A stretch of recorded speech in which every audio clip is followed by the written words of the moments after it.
Anime హిస్టరీలో కొన్ని characters ఏవైతే ఎక్కువగా వాళ్ళు ద్వేషిస్తూ ఉంటారో వాళ్ళు కూడా తిరిగి వాటిలాగానే మారిపోయే సిచ్యువేషన్స్ ఇప్పుడు ఎక్స్ప్లెయిన్ చేస్తున్నాను. ఫస్ట్ లైట్ ఇకగామి. తన క్రిమినల్స్ అంటే చాలా కోపం, వాళ్ళందరినీ చంపేయాలనుకుంటాడు.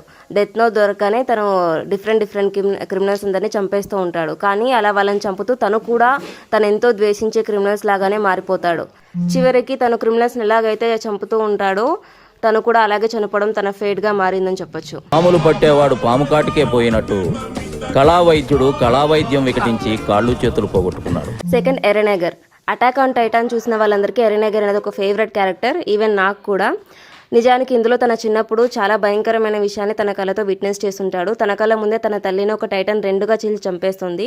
ఆ దృశ్యాన్ని చూసి ఎరెనెగర్ ఇలా అనుకుని ఉంటాడు మనసులో, నేను ప్రపంచంలో ఎన్నైతే టైటాన్స్ ఉంటాయో వాటన్నిటిని నేనే చంపేస్తానని చెప్తాడు. కానీ చివరికి తనే ఒక టైటన్గా మారి తన చుట్టూ ఉన్న వాళ్ళని చంపడానికి ట్రై చేస్తాడు.